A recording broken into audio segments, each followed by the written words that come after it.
ಅದಕ್ಕೆ ದೃಷ್ಟಾಂತವನ್ನು ತೋರಿಸ್ತಾರೆ. ಮುಕ್ತಾನವನ್ನು ರಕ್ಷಣೆ ಮಾಡ್ತಾರೆ, ತಾವು ರಕ್ಷಣೆ ಮಾಡಿಕೊಳ್ತಾರೆ, ಭಕ್ತರಿಗೆ ಬಂದ ಆಪತ್ತುಗಳನ್ನು ಕಳೀತಾರೆ. ಸತ್ಯಾಗ್ರಹ ತೀರ್ಥ ಶ್ರೀಪಾದಂಗಳನ್ನು ಕುಂಭಕೋಣದಲ್ಲಿರುತ್ತಾರೆ. ಆ ಸಂದರ್ಭದಲ್ಲಿ ರಾಘವೇಂದ್ರ ಮಠದ ಸ್ವಾಮಿಗಳಾದಂತಹ ಯೋಗೀಂದ್ರ ತೀರ್ಥರು ಅವರು ತಮ್ಮ ಕರ್ಮವಶಾತ್ ಮರಣ ಹೊಂದುತ್ತಾರೆ. ಅವರ ಶಿಷ್ಯರು ಸುರೇಂದ್ರ ತೀರ್ಥರು, ಅವರು ಕೂಡ ವೃಂದಾವನಸ್ಥರಾಗ್ತಾರೆ. ವೃಂದಾವನಸ್ಥರಾಗುವಾಗ ಇನ್ನೊಬ್ಬರಿಗೆ ಆಶ್ರಮವನ್ನು ಕೊಡದೆ ವೃಂದಾವನಸ್ಥರಾಗುವ ಸಂದರ್ಭ ಬರ್ತದೆ. ಬಹಳ ಗಟ್ಟಿಯಾಗಿರುವಂತಹ ಸಂದರ್ಭದಲ್ಲಿ ರೋಗಗ್ರಸ್ತರಾಗಿ ವೃಂದಾವನಸ್ಥರಾಗ್ತಾರೆ. ಭಗವಂತನ ಸಂಕಲ್ಪ ಹೇಗಿರುತ್ತದೆ, ಯಾವಾಗ ಯಾರಿಗೆ ಏನು ಕರ್ಮಗಳು ಒದಗಿ ಬರುತ್ತದೆ ಹೇಳಲಿಕ್ಕಾಗುವುದಿಲ್ಲ. ಆಗ ಸುರೇಂದ್ರ ತೀರ್ಥ ಶ್ರೀಪಾದಂಗಳವರ ಶಿಷ್ಯರಾದಂತಹ ರಾಘವೇಂದ್ರ ಮಠದ ಮುಖ್ಯ ಗಣ್ಯ ಗೃಹಸ್ಥರೆಲ್ಲ ಸೇರಿ ಸತ್ಯಾಗ್ರಹ ತೀರ್ಥ ಶ್ರೀಪಾದಂಗಳವರ ಹತ್ರ ಬರ್ತಾರೆ. ಸತ್ಯಾಗ್ರಹವರು ಕುಂಭಕೋಣದ ಪಕ್ಕದಲ್ಲಿ ನಾಚಾರಗುಡಿಯಲ್ಲಿರ್ತಾರೆ.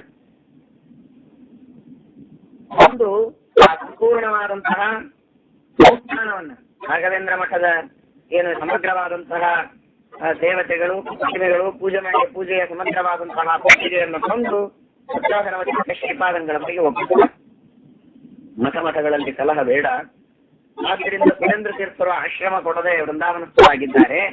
ಈ ಪೆಟ್ಟಿಗೆಯನ್ನು ನೀವೇ ಇಟ್ಟುಕೊಳ್ಳಿ, ನಿಮ್ಮ ದೇವರ ಪೆಟ್ಟಿಗೆಯನ್ನಂತೂ ನೀವು ಪೂಜೆ ಮಾಡೇ ಮಾಡ್ತಾ ಇದ್ದೀರಿ, ಎರಡೂ ಸಂಸ್ಥಾನಗಳನ್ನ ಕೂಡಿಸಿ ನೀವೇ ಪೂಜೆಯನ್ನ ಮಾಡಬಹುದು ಎಂಬುದಾಗಿ ಆ ರಾಘವೇಂದ್ರ ಮಠದ ಸಮಸ್ತರಾದಂತಹ ಅಭಿಮಾನಿಗಳು ಅವರೆಲ್ಲ ಒಂದು ಸತ್ಯಾಗ್ರಹ ತೀರ್ಥರ ಹತ್ತಿರ ತಮ್ಮ ಉದಾರವಾದಂತಹ ಭಾವನೆಯಿಂದ ಆ ಸಂಸ್ಥಾನವನ್ನ ಸಮರ್ಪಣೆ ಮಾಡುತ್ತಾರೆ.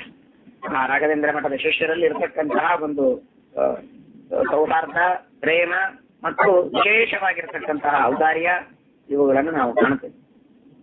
ಆಗ ಸತ್ಯಾಗ್ರಹ ತೀರ್ಥ ಶ್ರೀಪಾದಂಗಳವರು ಉತ್ತರ ಕೊಡ್ತಾರೆ, ನೋಡಿದರೆ ಇನ್ನೊಂದು ಸಂಸ್ಥಾನ ಬರ್ತಾ ಇದೆ, ಆದಂತಹ ಅವಕಾಶ ಅಂತ ಮತ್ತಾರಾದ್ರೂ ಆದ್ರೆ ಸ್ವೀಕಾರ ಮಾಡಬಿಡಬಹುದು. ನನಗೆ ಸತ್ಯಾಗ್ರಹ ತೀರ್ಥರು ಬಹಳ ಸ್ಪಷ್ಟವಾಗಿ ಹೇಳ್ತಾರೆ, ನಮಗೇನೋ ಬಹಳ ದೊಡ್ಡ ಸ್ಥಿತಿಯನ್ನು ಕೊಡ್ತಾ ಇದ್ದೀರಿ ಅಂತ ನೀವು ತಿಳಿದಿರಬಹುದು, ನಮಗೆ ಅದರ ಅಪೇಕ್ಷೆ ಇಲ್ಲ.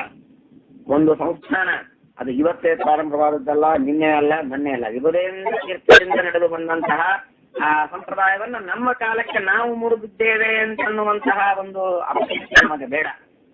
ಅದನ್ನ ಮುಂದುವರಿಸಿಕೊಂಡು ಹೋಗೋದಕ್ಕೆ ಏನ್ ಮಾಡಬೇಕೋ ಅದಕ್ಕೆ ನಮ್ಮ ಸಂಪೂರ್ಣವಾದ ಸಹಾಯ ನಾವು ಮಾಡ್ತೇವೆ ಹೊರತು ಅದನ್ನು ನಿಂದಿರಿಸುವಂತಹ ಕೆಲಸ ನಾವು ಸರ್ವಥಾ ಮಾಡೋದಿಲ್ಲ, ಅದನ್ನು ಮುಂದುವರಿಸಬೇಕು ಅಂತ ಹೇಳಿ ಸತ್ಯಾಗ್ರಹ ತೀರ್ಥ ಶ್ರೀಪಾದಂಗಳವರು ಅದು ನಡೆದು ಬಂದಂತಹ ಪದ್ಧತಿ ಸಂಪ್ರದಾಯ, ಅದಕ್ಕೆ ಮತ್ತೊಬ್ಬರನ್ನು ನಾವು ನೇಮಕ ಮಾಡುತ್ತೇವೆ, ಅವರಿಗೆ ನೀವು ಎಲ್ಲರೂ ಆದರ ಮಾಡಬೇಕು, ಅದು ಸಂಪ್ರದಾಯ ಹಾಗೆ ನಡೆದುಕೊಂಡು ಹೋಗಬೇಕೇ ಹೊರತು ನಿಲ್ಲಬಾರದು ಅಂತ ಹೇಳಿ ಮತ್ತೆ ಯಾರನ್ನೋ ಕರೆದು ಕೊಡುವುದಿಲ್ಲ, ನೀವೇ ಹುಡುಕೊಂಡು ಬನ್ನಿ ಅಂತ ಕಳಿಸ್ತಾರೆ. ನೀವೇ ಹೋಗಿ ಶ್ರೇಷ್ಠರಾಗಿರತಕ್ಕಂತಹ ಮತ್ತೆ ಯೋಗ್ಯರಾದ ನಿಮ್ಮ ಕುಲದಲ್ಲಿ ಹುಟ್ಟಿರತಕ್ಕಂತಹ ಜನರನ್ನ ಕರೆದುಕೊಂಡು ನೀವು ಬಂದು ಅವರಿಗೆ ನಾವು ದೀಕ್ಷೆಯನ್ನು ಕೊಡುತ್ತೇವೆ ಅಂತ ಹೇಳಿದಾಗ ಕುಂಭಕೋಣದ ಹತ್ತಿರ ಇರತಕ್ಕಂತಹ ಪುಟ್ಟರಾಯ ಅಂತನ್ನುವರೊಬ್ಬರು ಅವರನ್ನ ಕರೆದುಕೊಂಡು ಬಂದು ಅವರಿಗೆ ಸುಮತೀಂದ್ರರು ಎಂಬುದಾಗಿ ನಾಮಕರಣ ಮಾಡಿ ಸತ್ಯಾಗ್ರಹ ತೀರ್ಥ ಶ್ರೀಪಾದಂಗಳವರು ಆಶ್ರಮವನ್ನು ತಂದು ಪಟ್ಟಾಭಿಷೇಕವನ್ನು ಮಾಡ್ತಾರೆ. ಸುಮತೀಂದ್ರರು ಅಂತ ನಾಮಕರಣ ಮಾಡೋದಕ್ಕೆ ಕಾರಣ ಸತ್ಯಾಗ್ರಹ ತೀರ್ಥರ ಪೂರ್ವಾಶ್ರಮದ ತಂದೆಯವರು ಸನ್ಯಾಸಿಗಳು, ಅವರ ಹೆಸರು ಸುಮತಿಯತಿಗಳು ಅಂತ, ಸತ್ಯನಿಧಿಗಳ ಶಿಷ್ಯರು. ಸತ್ಯನಿಧಿಗಳ ಶಿಷ್ಯರಾಗಿರತಕ್ಕಂತಹ ಸುಮತಿಯತಿಗಳು ನಮ್ಮ ತಂದೆಯ ಸ್ಮರಣಾರ್ಥ ಅಂತ ಹೇಳಿ ಆ ರಾಘವೇಂದ್ರ ಮಠದ ಸುರೇಂದ್ರ ತೀರ್ಥ ಉತ್ತರಾಧಿಕಾರಿಗಳಾಗಿ ಮಾಡಬೇಕಾಗಿರುವಂತಹ ವ್ಯಕ್ತಿಗಳಿಗೆ ಸುಮತೀಂದ್ರರು ಎಂಬುದಾಗಿ ಹೆಸರನ್ನು ಇಟ್ಟು ಅವರಿಗೆ ಸಮಗ್ರವಾದ ಆ ದೇವರ ಪೆಟ್ಟಿಗೆಯನ್ನು ಒಪ್ಪಿಸಿ ನಿಮ್ಮ ಸಂಸ್ಥಾನವನ್ನ ನೀವು ಹೀಗೆ ಮುಂದುವರಿಸಿಕೊಂಡು ಹೋಗಿ ಅಂತ ಹೇಳಿ ಅವರಿಗೆ ಅನುಗ್ರಹವನ್ನ ಮಾಡಿ ಕಳಿಸ್ತಾರೆ. ಆ ಸತ್ಯಾಗ್ರಹ ತೀರ್ಥ ಶ್ರೀಪಾದಂಗಳವರ ಅನುಗ್ರಹದ ಬಲ, ಅವರು ಪೂರ್ಣ ಅನುಗ್ರಹದಿಂದ ಉಪದೇಶ ಮಾಡಿದ್ದರ ಪ್ರಭಾವ, ಅವರು ಅನೇಕ ಗ್ರಂಥಗಳನ್ನು ಬರೆದಿದ್ದಾರೆ. ಮುಖ್ಯೇಂದ್ರ ತೀರ್ಥ ಶ್ರೀಪಾದಂಗಳವರು ಭಾವರತ್ನ ಕೋಶ ಅಂತ ಮತ್ತು ಪ್ರಕಾಶಿಕ, ಭಾಷ್ಯ, ಪ್ರಮೇಯ ದೀಪಿಕಾಗಳಿಗೆ ಭಾವರತ್ನ ಕೋಶ ಅಂತ ಅನ್ನೋ ಗ್ರಂಥವನ್ನ ಬರೆದಿದ್ದಾರೆ. ಬಹಳ ಶ್ರೇಷ್ಠವಾದಂತಹ ಗ್ರಂಥ, ಅನೇಕ ಪ್ರಮೇಯಗಳಿಂದ ವರ್ಧಿತವಾದಂತಹ ಆ ಉತ್ತಮವಾದ ಗ್ರಂಥವನ್ನ ಮುಖ್ಯೇಂದ್ರ ತೀರ್ಥ ಶ್ರೀಪಾದಂಗಳವರು ರಚನೆ ಮಾಡಿಕೊಟ್ಟಿದ್ದಾರೆ. ಭಾವರತ್ನ ಕೋಶ ಎಂಬಂತಹ ಗ್ರಂಥ.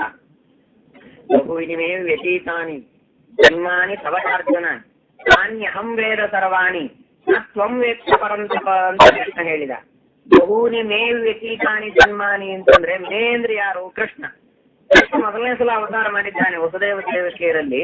ಬಹೂನಿ ಮೇ ವ್ಯತೀತಾನಿ ಜನ್ಮಾನಿ ಅಂತ ಹೇಗೆ ಅಂದಿದ್ದಾನೆ ಅಂತ ಸುಮತೀಂದ್ರ ತೀರ್ಥರು ಭಾವರತ್ನ ಕೋಶದಲ್ಲಿ, ಸಮಯ ದೀಪಿಕಾ ಭಾವರತ್ನ ಕೋಶದಲ್ಲಿ ಪ್ರಶ್ನೆ ಮಾಡಿಕೊಂಡು ಉತ್ತರ ಕೊಡ್ತಾರೆ. ಬಹೂನಿ ಮೇ ವ್ಯತೀತಾನಿ ಜನ್ಮಾನಿ ತವ ಚಾರ್ಜುನ ಅಂದ್ರೆ ದೇವಕಿ ವಸುದೇವರ ಗರ್ಭದಲ್ಲಿ ಈ ಕಲ್ಪದಲ್ಲಿ ಹುಟ್ಟಿದ್ದು ಒಂದು ಸಲ. ಹೀಗೆ ಹಿಂದಿನ ಕಲ್ಪಗಳಲ್ಲಿ ಅನೇಕ ಅನಾದಿ ಕಾಲದಿಂದ ಅನಂತ ಕಲ್ಪಗಳು ಆಗಿವೆ. ಅವುಗಳಲ್ಲಿ ಪರಮಾತ್ಮನ ಅನಂತಾನಂತ ಕೃಷ್ಣ ರೂಪಗಳಾದದ್ದರಿಂದ ಭೂನಿಮೆ ವ್ಯತೀತಾನಿ ಅಂತ ಹೇಳಿದ್ದು ಸಾರ್ಥಕ ಸರಿಯಾಗತ್ತೆ ಅಂತ ಒಂದು. ಅಥವಾ ಕೃಷ್ಣ ಪರಮಾತ್ಮ ಈ ಸಂದರ್ಭದೊಳಗೆ ದೇವಕಿ ವಸುದೇವರ ಗರ್ಭದಲ್ಲಿ ಹುಟ್ಟುವುದಷ್ಟೇ ಅಲ್ಲದೆ ಸೃಷ್ಟಿಯ ಆದಿ ಕಾಲದೊಳಗೇನೆ ಪರಮಾತ್ಮ ಪಂಚಾತ್ಮಕ ಭಗವಾನ್ ಷಡಾತ್ಮಕೋ ಪಂಚದ್ವಯಿ 10 ರೂಪಗಳನ್ನು ತೆಗೆದುಕೊಂಡ ಅಂತ ಹೇಳ್ತಾ ಇರುವಾಗ ದಶಾವತಾರವನ್ನು ಸೃಷ್ಟಿಯ ಆದಿ ಕಾಲದೊಳಗೆ ಒಮ್ಮೆ ತೆಗೆದುಕೊಂಡಿದ್ದಾನೆ. ಹೀಗಾಗಿ ಪರಮಾತ್ಮ ದೇವಕಿ ವಸುದೇವರ ಗರ್ಭದಲ್ಲಿ ಮಾತ್ರ ಅಭಿವ್ಯಕ್ತನಾದದ್ದಲ್ಲದೆ ಸೃಷ್ಟಿಯ ಆದಿ ಕಾಲದೊಳಗೂ ಒಂದು ಸಲ ಪರಮಾತ್ಮ ಅಭಿವ್ಯಕ್ತನಾಗಿದ್ದಾನೆ. ಪೂರ್ವಕಲ್ಪಗಳಲ್ಲಿಯೂ ಅನೇಕ ಬಾರಿ ಅಭಿವ್ಯಕ್ತನಾಗಿದ್ದಾನೆ. ಪ್ರತಿಯೊಬ್ಬ ಜೀವರಲ್ಲಿ ಎಲ್ಲಾ ಅವತಾರಗಳು ಇವೆ ಅಂತ ಹೇಳಿದ್ದಾರೆ. ಮೊನ್ನೆ ನಾವು ಹೇಳಿದ ಹಾಗೆ ಶಾಸಕ ಐತರೇಯ ಹಾಗೂ ಛಂದೋಗ್ಯೋಪನಿಷತ್ತುಗಳಲ್ಲಿ ಸಮಸ್ತ ಜೀವ ಸ್ವರೂಪದಲ್ಲಿ ಭಗವಂತನ ಎಲ್ಲಾ ಅವತಾರಗಳು ಇವೆ ಅಂತನ್ನುವುದನ್ನ ಶ್ರೀಮದಾಚಾರ್ಯರು ಹೇಳ್ತಾರೆ. ಆದ್ದರಿಂದ ಆ ಎಲ್ಲ ವಿವಕ್ಷಾವನ್ನ ಇಟ್ಟುಕೊಂಡು ಹೌದು ಅವೆಲ್ಲ ಅನಾದಿ ಕಾಲದಿಂದ ಇವೆ, ಅನಾದಿ ಕಾಲದಿಂದ ಇಲ್ಲ. ಜೀವನಲ್ಲಿರುವ ಬಿಂಬರೂಪ ಮಾತ್ರ ಅನಾದಿ ಕಾಲದಿಂದ ಇದೆ. ಆದ್ರೆ ಆ ಜೀವನೊಳಗಿರತಕ್ಕಂತಹ ಮತ್ಯಾದಿ ಅವತಾರಗಳು ಯಾ ಭೂತೇದಿರು ವ್ಯಜಾಯತ ಅಂತ ಅವು ಸೃಷ್ಟಿ ಆದಿ ಕಾಲದಲ್ಲಿ ಅಭಿವ್ಯಕ್ತವಾಗ್ತವೆ. ಆದ್ದರಿಂದಾಗಿ ಅವುಗಳೆಲ್ಲವೂ ಕೂಡ ಬಹುನಿಮೆ ವ್ಯತೀತಾನಿ ಜನ್ಮಾನಿ ತವಚಾರ್ಜನ ಅಂತ ಹೇಳಿರ್ತಕ್ಕಂಥ ಹೀಗೆ ಸಮಯಗಳನ್ನ ಬಹಳ ಸುಂದರವಾಗಿ ಬರೆಯತಕ್ಕಂತಹ ವಿಶಿಷ್ಟವಾದ ಕೌಶಲವನ್ನ ಅನುಗ್ರಹ ಮಾಡಿ ಅದರ ಜೊತೆಗೆ ಅವರಿಗೆ ವಿಶೇಷವಾಗಿರತಕ್ಕಂತಹ ಸಂಸ್ಥಾನವನ್ನು ಕೂಡ ಸತ್ಯಾಗನವತೀರ್ಥ ಶ್ರೀಪಾದಂಗಳವರು ಕಾಣಿಸಿಕೊಟ್ಟಿದ್ದಾರೆ ಅಂತ ಅನ್ನೋದು ಸತ್ಯಾಗನವತೀರ್ಥ ಶ್ರೀಪಾದಂಗಳವರ ಜೀವನದಲ್ಲಿ ತಿಳಿಯಬೇಕಾದಂತಹ ಬಹಳ ದೊಡ್ಡದಾದ ಒಂದು ಘಟ್ಟ. ಇದಲ್ಲದೆ ಸತ್ಯಾಗ್ರಹತೀರ್ಥ ಶ್ರೀಪಾದಂಗಳವರು ಮಾಡಿರತಕ್ಕಂತಹ ಇನ್ನೂ ಅನೇಕ ವಿಧವಾದಂತಹ ಕಾರ್ಯಗಳಿವೆ. ವೇಣುಸಾಗರ ಅಂತ ಒಂದು ಪ್ರದೇಶ, ಅಲ್ಲಿ ಹೋದಂತಹ ಸಂದರ್ಭದೊಳಗೆ ಇವರು ಸ್ನಾನಕ್ಕೆ ಹೋಗಬೇಕು